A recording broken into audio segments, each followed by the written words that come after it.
los cordobeses. Porque una de las preocupaciones que tiene Schiaretti es que Milei sigue creciendo en votos. ¿Sí? Acá los que disputan en Córdoba no es ni Massa ni Bullrich, disputan Milei y Schiaretti. Si nosotros vemos los números del paso, los que están disputando hoy una presidencial en Córdoba, no estoy hablando del resto del país, para ver quién saca un poco más, un poco menos de votos, son Milei y Schiaretti. Uno sacó un 43 y pico un 40 y pico por ciento y el otro sacó un 30 o un 20 y pico, casi 30%. El resto salió por debajo. Entonces, lo que le preocupa a Juan Schiaretti, y esto es la mirada que yo digo que hay que tener federal, porque nosotros nos quejamos de que Schiaretti ayer habló todo el tiempo o se dirigió todo el tiempo a Córdoba, yo le voy a decir, no, se equivocan, sí, nombró al cordobesismo, habló de los cordobeses, porque él cuando gestionó para Córdoba, ¿sí? Pero después le habla el interior del pueblo, del país. Yo, como, si yo hubiera estado en Mendoza, me resuena más escuchar a alguien que hable de otra provincia que no sea el conurbano.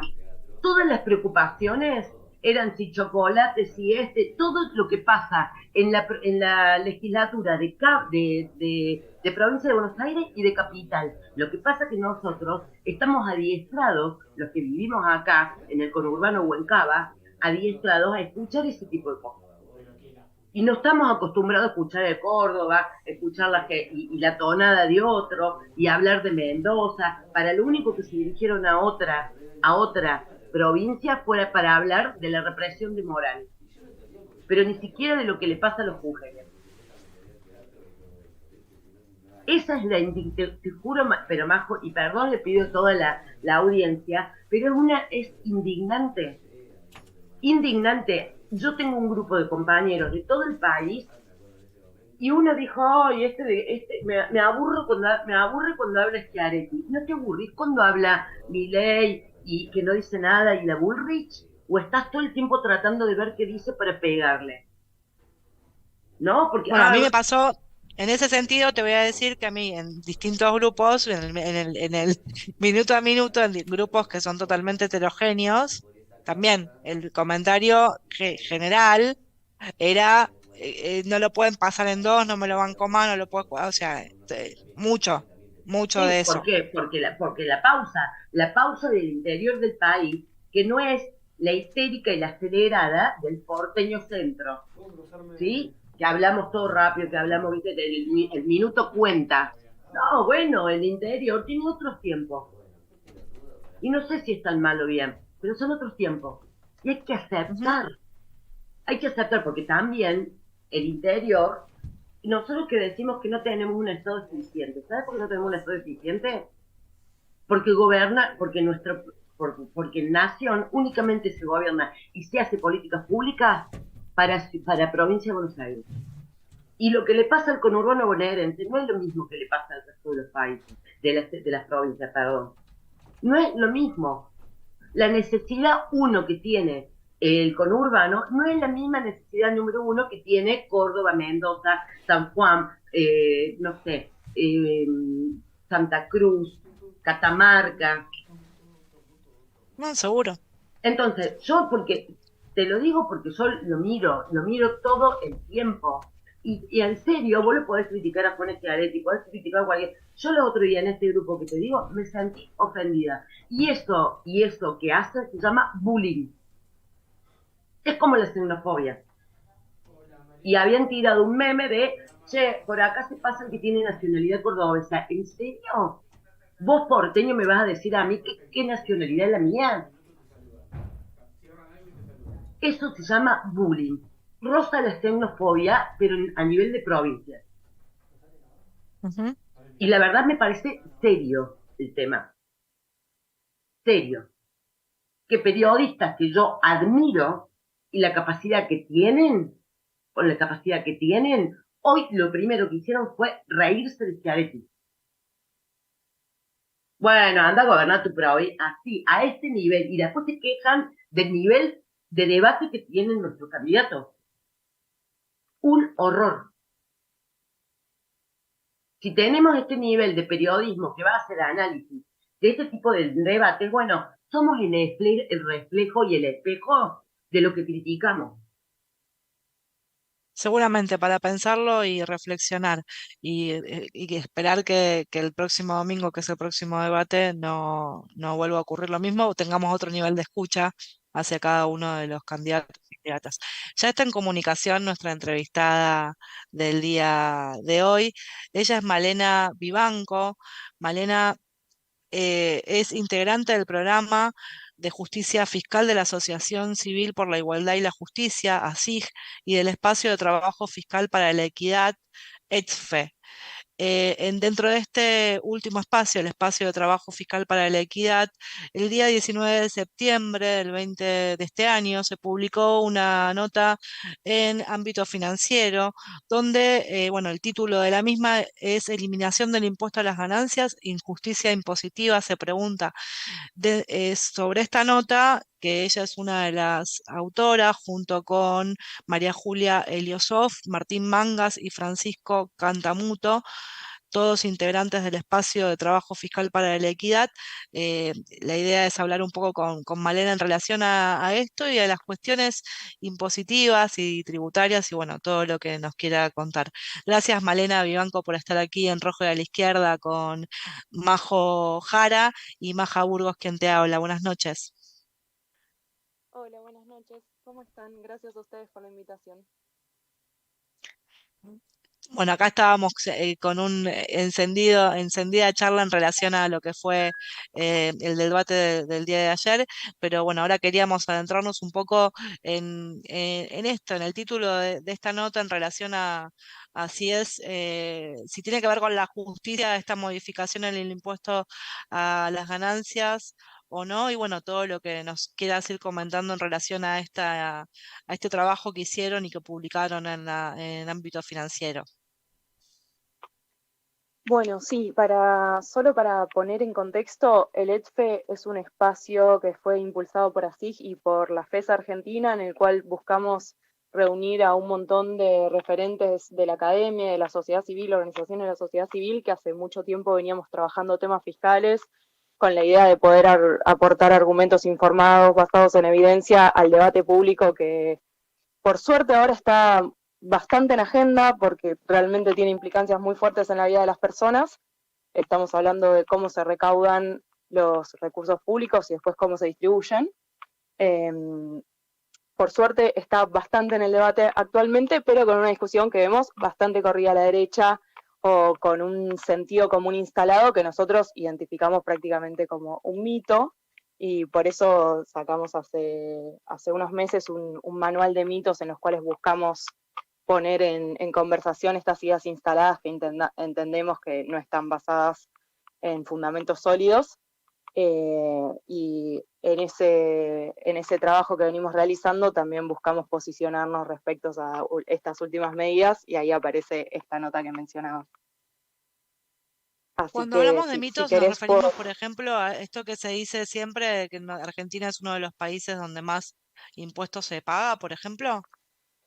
exactamente a ese tipo de cuestiones nos referimos. O sea, la verdad es que el manual aborda 10 mitos, lo editó la revista Anfibia, y solo para invitar a que lo lean quienes estén escuchando y ustedes también si tuvieran ganas, la verdad es que son 10 artículos hechos por 12 integrantes del espacio, en el cual son personas que están muy especializadas en sus temas, hicieron un esfuerzo muy grande por tratar de sintetizar sus ideas en 3 páginas, en un lenguaje que sea accesible, que logre trascender las paredes de la academia. Así que ahí la invitación, se tocan temas como si el Estado es demasiado grande, si la deuda hay que pagarla cueste lo que cueste, si los impuestos son demasiado altos, si la presión fiscal asfixia a los contribuyentes, si asfixia a las empresas, si hay tantos impuestos que no podemos crecer por esa razón, si la inflación está solamente generada por el déficit o por la maquinita de imprimir billetes. Todas estas temáticas que las escuchamos día a día buscaron ser discutidas en este manual con un trabajo bastante minucioso y también de divulgación. Eso como un trabajo más de diagnóstico, ¿no? Y después el jueves vamos a estar presentando un programa de propuestas en el cual buscamos mostrar que las propuestas que están en el debate público no son la única salida, que ante la crisis y una situación espantosa que estamos viviendo con niveles insostenibles de pobreza y desigualdad, hay otras salidas y la política fiscal es trascendental para encontrar esa salida, así que tenemos 10 propuestas muy concretas para cada uno de los ejes: impuestos, deuda, transparencia para combatir la fuga y la evasión fiscal, y gasto público, en el cual analizamos algunas políticas públicas y algunas sugerencias de mejoras en los problemas de equidad y eficiencia que presentaron. Male, te hago una consulta por ahí en todo lo que dijiste, tenernos paciencia, porque nosotros nos encantan estas notas, sobre todo que hablan de hacer, digamos, de bajar la brecha, pero no somos economistas ni nada por el estilo, y nos encantan que nos desburren. Entonces, la pregunta es, viste que cuando se acercó la propuesta, digamos, de sacar el tema de ganancias a la cuarta categoría, todos los que la oposición y entre otros, todos los que antes habían dicho que había que sacarla, ahora lo votaron en contra. Y los argumentos eran Sí. que, bueno, no se podía sacar tanto a la carga pública, de que esto iba a traer desfasajes, iba a generar, digamos, problemas en el Ejecutivo, qué sé yo. Me imagino que el ministro esto obviamente lo mandó a su equipo a analizar y que en realidad va a traer beneficios más que problemas como decían otros, ¿no? Digo para que lo hablemos en criollo y nos podamos entender. Dale, sí. Perfecto, me parece bien aparte hacer el abordaje por un impuesto en específico que nos sirva para pensar por ahí después el resto. La lectura que hacemos nosotros desde el EDFED tiene que ver con pensar estas dos propuestas o estas dos medidas que toma Massa, que son la de ganancias y la de IVA, por ahí pensarlas como paquete o pensarlas en conjunto, porque nos parece que tienen bastantes herramientas para entender de qué estamos hablando.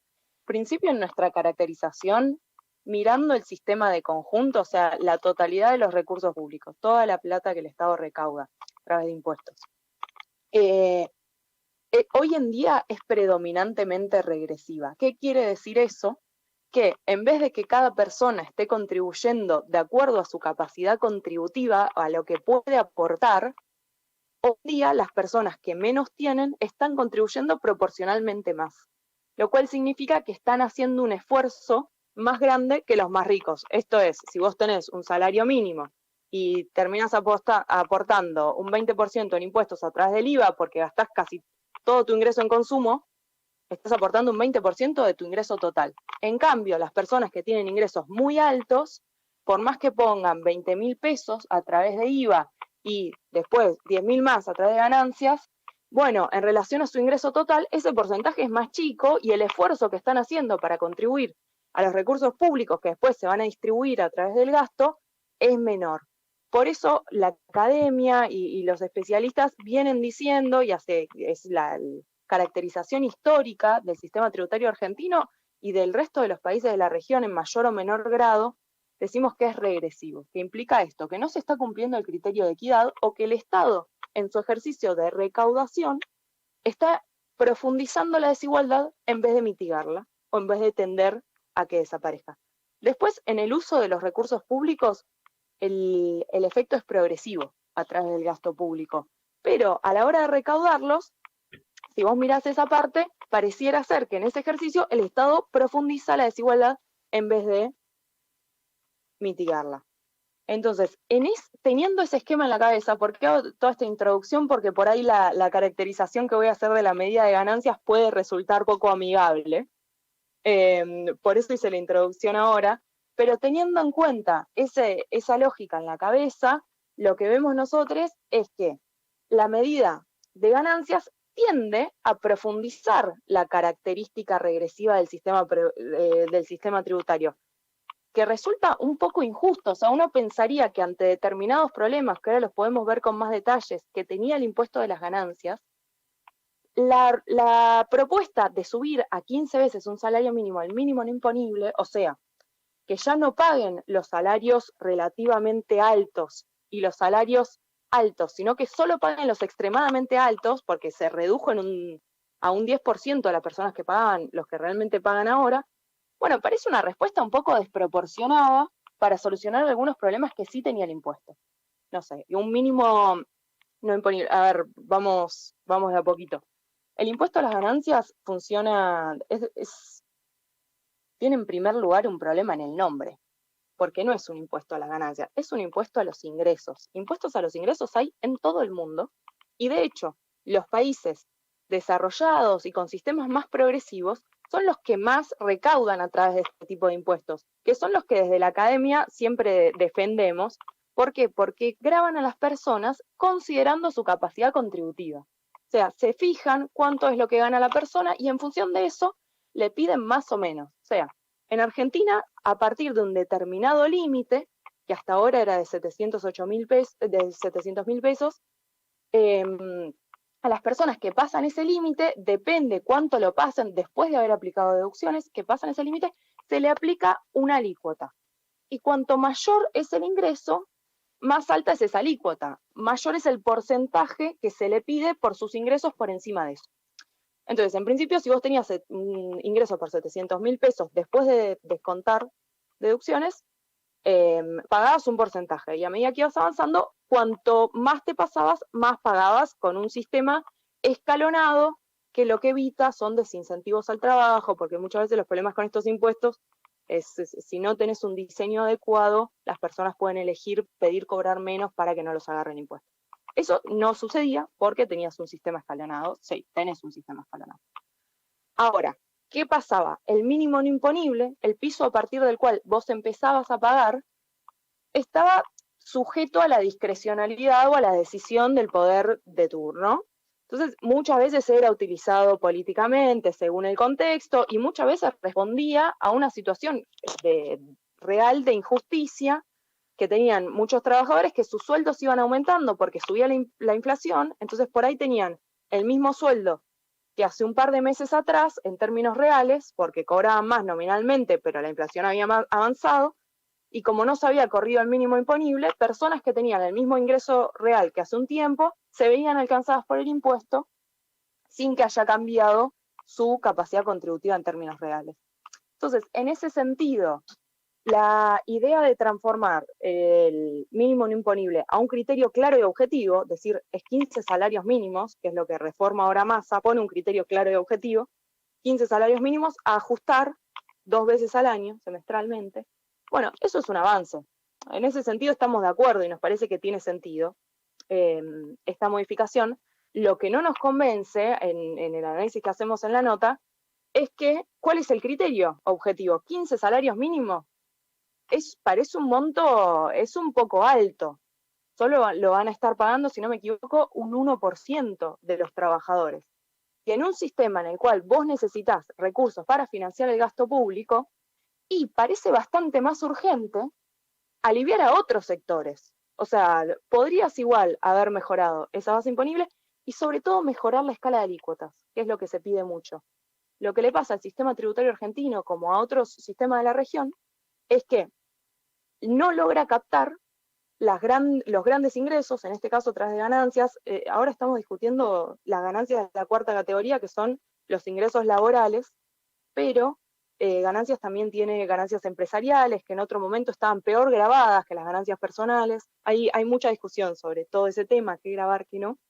Pero en principio, en este panorama general, parecería que el alivio a los sectores de ingresos relativamente altos y altos no parece lo más urgente en el contexto de desigualdad en el que tenemos. Por eso ahí decimos, necesitamos más medidas como la de IVA y menos como la de ganancia. ¿Tenías que corregir algunos puntos de ganancia? Sí, pero parece una medida desproporcionada, una resolución desproporcionada de los problemas que tenías, porque hoy en día dejan de tributar un montón de trabajadores que tenían ingresos altos respecto a lo que tienen todo el resto de los sectores de la economía que tienen ingresos menores.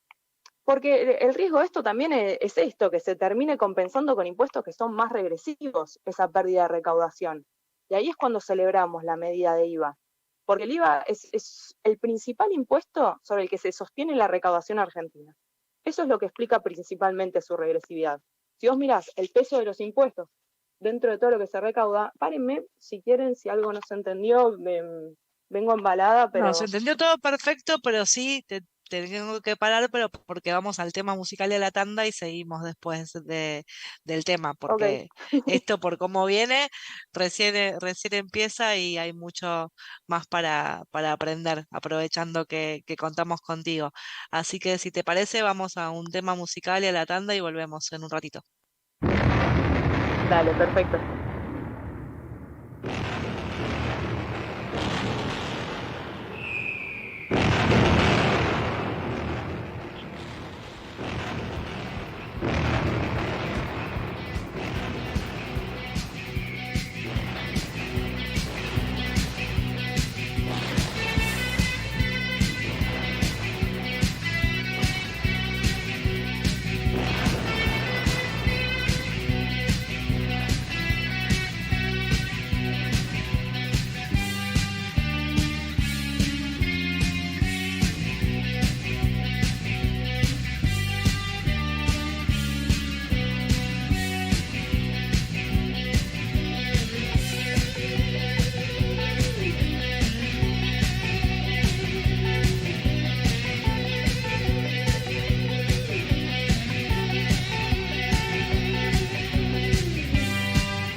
Radiocaput.com. Mientras todos duermen, algo muy extraño ocurre en los laboratorios químicos RX. Seguinos en Twitter, @RadioCaput, o en Facebook, Radio Caput. Telam. 78 años de historia avalan nuestro presente. Proyectan nuestro futuro. Telam. Tan nuestra. Tan argentina. www.telam.com.ar. La escuela, la pedagogía, los pibes, sus docentes, la crisis, el barrio y la Argentina reunidos en un memorial que no son anécdotas. A eso vine, de Néstor Rebecki. Historias, reflexiones y escritos sobre educación secundaria. A eso vine, de Néstor Rebecki. Disponible en todas las librerías. Ediciones Sicus. La buena lectura ilumina. ¿Querés arrancar la mañana bien informado? Infosiberia, las noticias en tu celular. Mandá un mensaje de WhatsApp al 11 3205 8813 y recibilo gratis todas las mañanas. Infosiberia, las noticias en tu celular. Acá comienza Rojo y a la izquierda. Rojo y a la izquierda. Volvemos luego del tema musical elegido por el Chino, Octubre de Los Redondos, y y la tanda, y seguimos en comunicación telefónica con Malena Vivanco. Ella forma parte de ASIG y del equipo que tiene que ver con, bueno, análisis fiscal, y venimos hablando del impuesto a las ganancias, y ahora estábamos justamente tocando el tema de la regresividad del impuesto del IVA. Malena, nos estabas comentando un poco por qué se dice que es el impuesto más regresivo que tenemos los argentinos y las argentinas. Sí, retomamos entonces con el IVA. Espero que me tengan paciencia, los temas fiscales a veces son tildados de aburridos, pero en el fondo son bastante relevantes en nuestra vida, sobre todo para la garantía de derechos de las grandes mayorías. Volviendo a lo del IVA, bueno, retomando lo que estábamos hablando hace un rato, que decíamos, bueno, un sistema es equitativo si las personas contribuyen de acuerdo a su capacidad de hacerlo, ¿no? Entonces, la manera de medir la capacidad contributiva de las personas son tres fuentes, digamos. Una es el consumo, otra son los ingresos, que era lo que decíamos que gravaba el impuesto mal llamado a las ganancias, porque es un impuesto a los altos ingresos, y después a través de la riqueza o el patrimonio. La diferencia entre ingresos y riqueza: ingresos es tu sueldo, la renta que puedes percibir por un alquiler, si el Estado te hace transferencias, todo eso son ingresos. Riqueza es stock, es riqueza acumulada, un departamento, un auto, un terreno, todo eso es riqueza. Entonces, las maneras de medir la capacidad contributiva son consumo, riqueza e ingresos. El IVA es un impuesto indirecto que grava el consumo. Lo que tienen de bueno estos impuestos es que son de fácil recaudación, justamente porque no tenés que hacer una declaración jurada, el Estado no se tiene que ocupar de averiguar cuánto ganan las personas o cuánta riqueza tienen, sino que aparece ya cuando haces una compra en el supermercado. Lo que tienen de malo es que son los más regresivos de todos los impuestos indirectos al consumo. Esto es porque por más que el contribuyente no lo pague directamente, el responsable de su pago lo traslada a precios y termina recayendo en el consumidor final. Uno podría decir, bueno, es la misma tasa para todo el mundo, pero como decíamos hace un rato, que la tasa sea la misma para todo el mundo es un problema, porque no distingue la capacidad de pago que tiene cada persona que va a comprar un litro de leche. Y en ese número que parece neutral, en ese 21%, se esconden atrás muchas inequidades, que es lo que decíamos antes: las personas de menores ingresos van a destinar casi todo su ingreso al consumo, a ir a comprar al supermercado, al almacén, productos para su vida diaria, y eso va a implicar que estén aportando un 21% de sus ingresos a las arcas del Estado. Mientras que las personas que tienen más ingresos, ¿qué van a hacer? Van a dedicar una parte al pago del IVA, al pago de estos alimentos, de la canasta básica, al pago al consumo, y otra parte la van a usar para invertir o para ahorrar, que son los usos que se pueden hacer de ese ingreso. Y uno diría, bueno, esto no debería ser un gran problema si el resto de las actividades estuviesen grabadas de la misma manera. Si vos tenés el IVA por un lado y por otro lado grabás la inversión y grabás el ahorro con otras tasas que equilibren la contribución de estas personas. Esto no es así, y lo vemos muy claramente en cuáles son los principales impuestos que contribuyen a la recaudación estatal. Si vos mirás los datos para el año, yo acá tengo 2021, bueno, igual para 2022 son muy parecidos, lo hice hace poco, solo que no tengo acá el dato, y vos tenés que de la recaudación por impuestos el IVA aportó el 43,6%, seguido en segundo lugar por ganancias con el 31,6%, de la cual más o menos la mitad es ganancias a las personas físicas, que es el que discutíamos hace un rato, a las personas, y por otro lado La otra mitad sería ganancias a las empresas, que también es un concepto problemático, porque a priori uno diría, bueno, me parece que tiene mucho sentido que graben en las ganancias de las empresas, pero muchas empresas, en la medida en que los mercados están concentrados, tienen capacidad de volver a trasladar ese impuesto a precios y que vuelva a recaer sobre los consumidores finales. Entonces, esa característica de progresividad que veníamos en ganancias, que tiene alícuotas diferenciales, que se va fijando por encima de un mínimo no imponible, para el caso de las ganancias empresariales no opera de la misma manera que para el caso de las personas físicas. Entonces, decíamos, 43% aporta IVA, 31% aporta ganancias, pero que la mitad de eso puede convertirse en regresivo.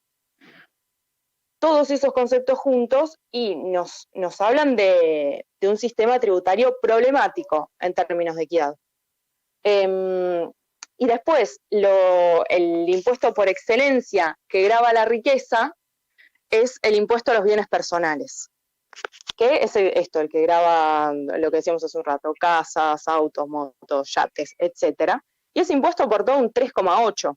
Dijimos, 43% IVA, 31 ganancias, 3,8 bienes personales. Ahí es donde vemos problemas muy serios de equidad.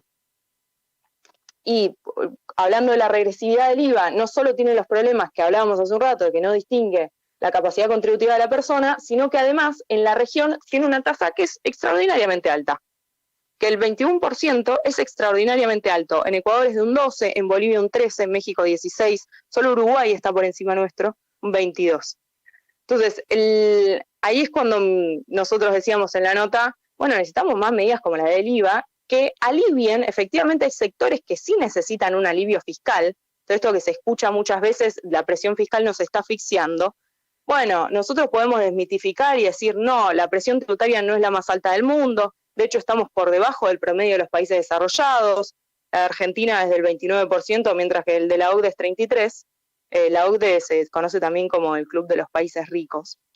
No tenemos una presión tributaria extremadamente alta, pero sí es cierto, y sí hay que prestar especial atención, a que hay determinados sectores que no son precisamente los que más reclaman en función de estos temas, que sí podemos decir que están asfixiados.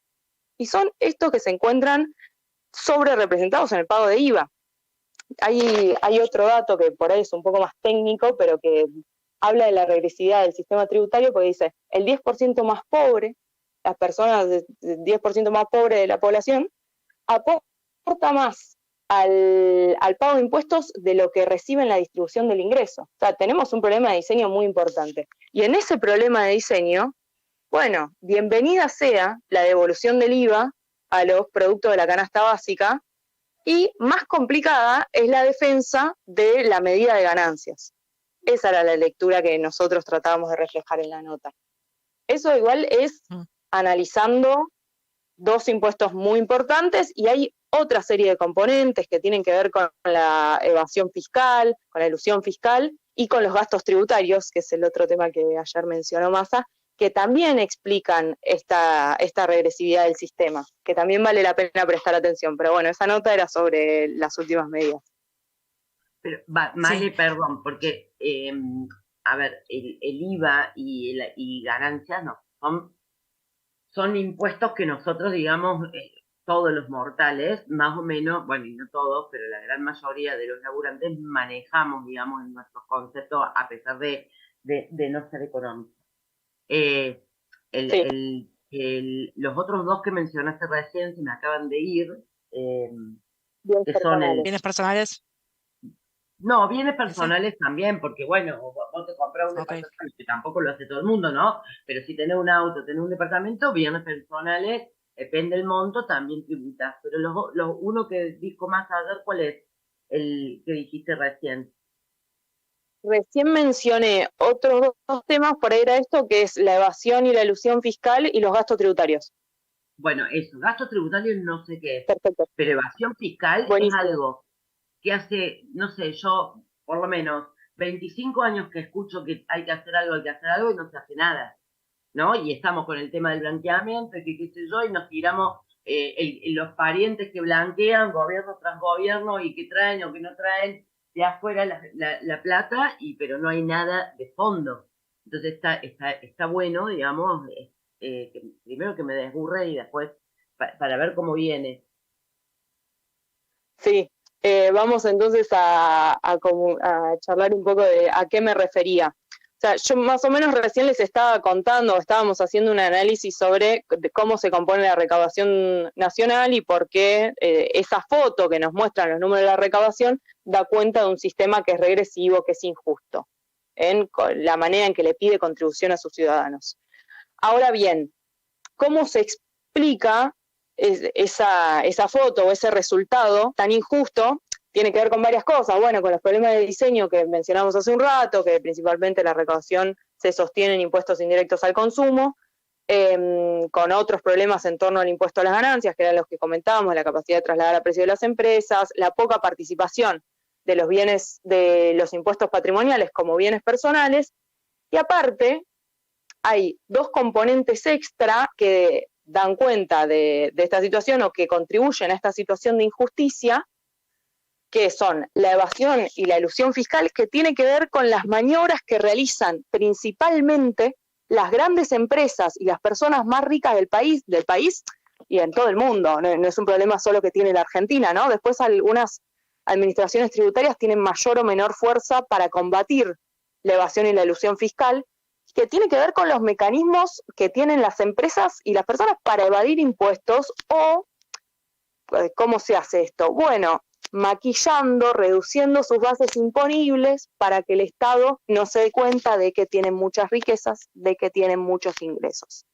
O sea, no hay solo un problema en impuesto a las ganancias de que las alícuotas no sean suficientemente progresivas, o sea que a la gente que tiene más ingresos no se le cobra una tasa suficientemente alta, sino que aparte esas personas son las que más maquillan y las que más disimulan su riqueza y las que más se evaden. Eso lo hacen para no pagar los impuestos que correspondería.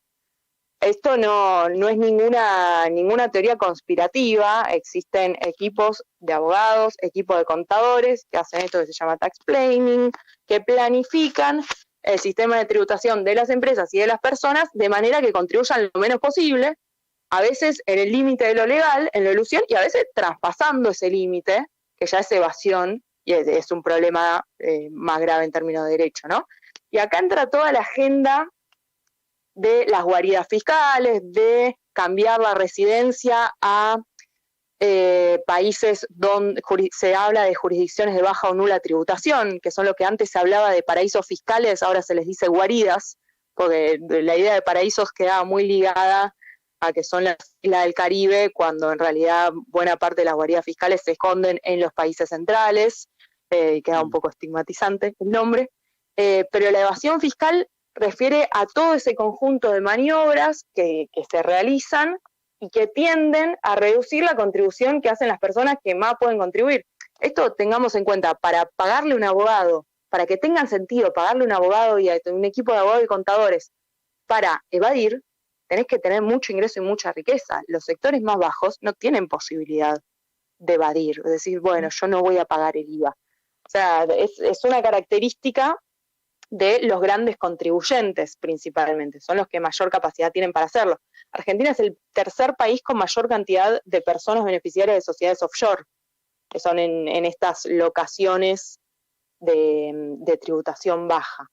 A eso me refería. Con la agenda fiscal. Terrible. Sí, Perdón, en relación a este dato de cuando se habla de paraísos fiscales o se habla de estos empresarios que contratan equipos para ver cuánto más pueden evadir, ¿en qué beneficiaría, por ejemplo, pensar el tema de que en algún momento se planteó el tema de los impuestos a las entidades financieras, y eso sigue siendo necesario, o como en estos mecanismos que ustedes pueden pensar como herramientas, digamos, alternativas a evitar lo que sería los ajustes que estamos acostumbrados como receta, digamos, del fondo, para decirlo de alguna manera? Y hay No sé varias si cuestiones. Hay un mezclé par de todo. cuestiones que tienen que ver con lo que está grabado y lo que no. Hay rentas financieras que no están contempladas dentro de la tributación, por lo tanto no es que están eludiendo ni evadiendo. Después se puede discutir si el Estado que está capturado, cómo se determina el diseño de esos tributos y una cantidad de cuestiones, pero en principio hay problemas que tienen que ver con, por ejemplo, bienes personales, no se incluye algunos inmuebles rurales. Bueno, hay cosas que son específicas y que tienen que ver con cambiar la norma. Después hay toda una cantidad de otras medidas que son necesarias tomar. Yo te puedo contar las que mencionamos en el programa de propuestas, que tienen que ver con cómo fortalecer la capacidad del Estado para para poder abarcar estas maniobras. Algunas de ellas son profundizar el intercambio de información con otros países, porque también esto juega muy de la mano con, no sé si en algún momento escucharon hablar sobre la carrera de impuestos a la baja, porque en la medida en la cual Uruguay tiene un régimen de tributación más baja y más laxo, bueno, muchos de los grandes contribuyentes, del caso de Susana Jiménez, cruzan el río, establecen su residencia allá, y tenés un problema de competitividad a la baja de todos los estados nacionales que empieza a atacar la base tributaria de todos los países y te termina en un círculo vicioso al fondo. Entonces, en ese sentido, el intercambio de información entre países ayuda. Hay otras medidas que son, la verdad es que son muy técnicas. En esto trabajaron personas que son especialistas en estos temas, que lo investigaron, que trabajaron en dependencias públicas que hacen este trabajo, y son cambiar la definición de distritos no cooperantes de manera tal de incluir a países que hoy no están incluidos, para que así la AFIP pueda hacer mejor el control. Hay medidas de bastante tipo. Se habla de crear y hacer público un registro centralizado de beneficiarios finales, armonizar la normativa del secreto fiscal bancario y bursátil. Son temas bastante específicos y bastante técnicos, pero la verdad es que propuestas para mejorarlos hay. No es fácil, la verdad es que es un tema en el cual no es fácil, porque es un Estado tratando de captar los grandes capitales y las grandes riquezas de grandes grupos económicos que muchas veces tienen más poder que los propios estados, ¿no? Pero claro, es una agenda en la cual se puede igual ir avanzando, y en eso incluso está trabajando buena parte de la agenda de tributación internacional en la OCDE. Bueno, si mal no recuerdo, hace no mucho, Cristina había planteado en una de sus intervenciones que casi no sé cuántos puntos del PBI se estaban yendo, digamos, en la no tributación de un montón de empresas, para decirlo de alguna manera, que no sé si es, digamos, la misma línea de lo que se planteó en este presupuesto que se presentó, donde hay como un apartado, una cápite, o no sé cómo se dice técnicamente, donde la idea es poder empezar a ver cómo hacer que determinadas empresas de alguna manera tributen, para decirlo de alguna forma. Una cosa que me gustaría sumar es que, por ejemplo, cuando fue el impuesto a las grandes fortunas, que fue por única vez en la época de la pandemia, una de las cosas que se hizo durante esta gestión fue la construcción del gasoducto. Digo, también por esta cuestión de los mitos de, bueno, no solo la cuestión de cómo recauda el Estado, sino también que, bueno, que mostrar en qué se gastó, o por lo menos en qué se aplicó parte de ese dinero.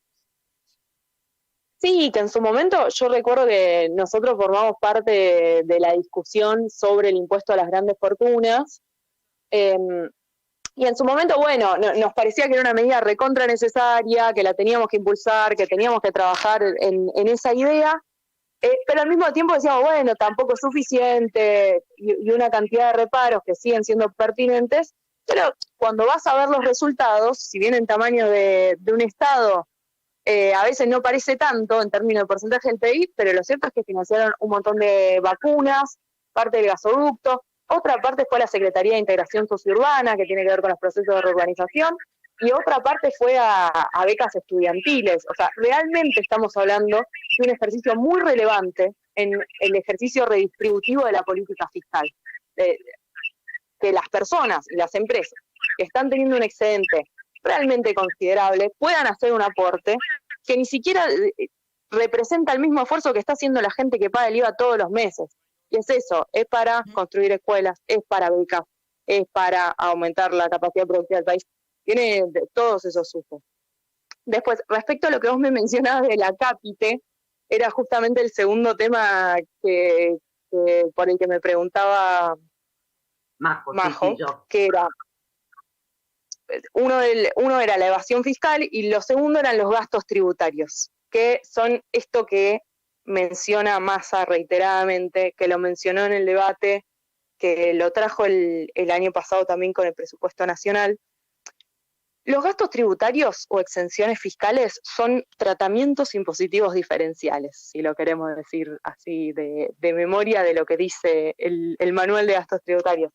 Básicamente se trata de ciertas excepciones que se apartan de la norma general de determinados impuestos. Ahí adentro hay bastantes cosas. Tenés desde las alícuotas diferenciales del IVA, que hace un rato decíamos tiene muchísimo sentido, es necesario. En el IVA hay algunos productos que tienen alícuotas reducidas. Estos son carnes, legumbres y hortalizas, productos de panadería. Leía el otro día el informe y me da cuenta de que también están los productos de panadería, lo cual personalmente celebré. Pero más allá del chiste, dentro de la bolsa de gastos tributarios hay algunas erogaciones o algunos gastos que tienen sentido y que son equitativos, que tienen un rol igualador, y después hay otros que no lo tienen por ningún lado. Por ejemplo, la deducción de ganancias de los jueces del Poder Judicial, de los jueces y de los magistrados y funcionarios, que no pagan impuesto a la ganancia como el resto de los trabajadores. No tiene una justificación eso pertinente. Entonces, dentro de ese monto que menciona Massa, la verdad es que hay cosas de distinto tipo, y él mismo lo decía. También hay regímenes de promoción económica, industrial, no industrial, minera, el régimen de promoción de Tierra del Fuego, regímenes de investigación y desarrollo, educación técnica. La verdad es que la lista, si la van a ver, es larga y es muy diverso lo que se encuentra ahí adentro, pero nosotros desde ASIG venimos trabajando hace muchos años con esta agenda, justamente porque lo que encontramos es una falta de transparencia y unas condiciones de opacidad en el cual se desenvuelven estos gastos tributarios que son un 2,5% del PBI. Estamos hablando de un número alto. Es un 10% de la recaudación. O sea, es plata que el Estado deja de recaudar porque dice, a esta persona, a estos contribuyentes les permito legalmente, esto no es evasión, no es elusión, sino que tienen un tratamiento diferenciado en el cual el Estado deja de recaudar recursos. Entonces, la verdad es que vale la pena como sociedad hacernos la pregunta de qué se trata esto. Massa lo justifica en esta separata que mencionaban, que la separata es como un anexo al mensaje con el cual entregó el proyecto de presupuesto para el año que viene, y Massa lo que dice es, en este contexto de apremio, de complicado en términos de finanzas, existe la posibilidad de corregir la situación deficitaria y pasar a un escenario superavitario, revisando estos gastos tributarios y otros beneficios impositivos que tienen, él dice, un impacto presupuestario negativo. Entonces sugiere a los integrantes del Congreso que revisen estas normas para ver en dónde se puede sacar los injustificados, o eso esperaríamos. Entonces, nosotros lo que vemos desde ASIG tiene que ver con este marco de opacidad atrás del cual se esconden inequidades, en los cuales se aprueban regímenes de promoción, y distintos regímenes de promoción económica, que muchas veces, si vas a ver la historia, se discutieron en un congreso con un lobby importantísimo de las empresas que se iban a beneficiar, que duran 20 años, que después se renuevan sin revisar si cumplieron los objetivos. O sea, muchas veces se habla de generación de empleo, desarrollo de la región. Muchas veces eso no sucede, no hay manera que suceda por cómo está planteado el sector. Incluso así se renuevan, no se revisan, no hay análisis de resultados. O sea, para que se den una idea, incluso el mismo manual que habla de los gastos tributarios, lo que dice es, son gastos indirectos, porque es plata que el Estado deja de recaudar. Por lo tanto, es una transferencia de recursos indirectos, si se quiere. Es casi como un gasto directo, solo que se hace de otra manera. Es plata que el Estado le está poniendo en el bolsillo determinados sectores o determinados contribuyentes, al no exigírselos como contribución impositiva en impuestos. Entonces, Malena, sí, nos estamos quedando sin tiempo, perdón. Te quiero agradecer muchísimo esta comunicación con nosotros. Perdón pero bueno, no, hay otro programa que está por empezar y la verdad es que tenemos muchísimo más para preguntarte. Sí, por favor, si podés recordar lo del jueves que van a presentar y lo de la revista Anfibia para quienes quieran seguir profundizando. Sí, el manual que está publicado en Anfibia se llama Mitos, Impuestos, una guía para discutir ideas sobre lo fiscal, que tiene esta idea de hacer más de divulgación. Y después el jueves, en el marco de la 9ª semana de Presupuesto y Derechos que hacemos en ASIG, vamos a hacer 2 actividades que tienen mucho que ver con estos temas. La primera se llama Propuestas Fiscales para una Sociedad Más Equitativa, y en la cual vamos a ir con todas las propuestas que venimos debatiendo hace un año, que venimos perfeccionando, que venimos trabajando en su sentido de unidad. Las vamos a ir a debatir con diputados que ya están confirmados. La idea es que puedan participar las personas que se inscriban, que vayan los especialistas con los cuales contamos nosotros, y poder discutirlo con los mismos legisladores que van a estar.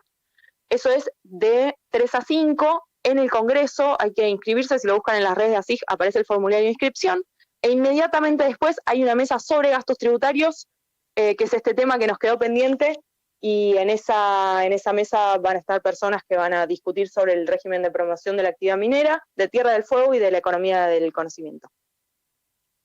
Male, te comprometemos para que nos sigas desburrando, por supuesto, y con esta agenda, digamos, que tiene mucho peso el tema de los impuestos y acortar la brecha. Estaría bueno contar con vos para que nos sigas introduciendo en el tema.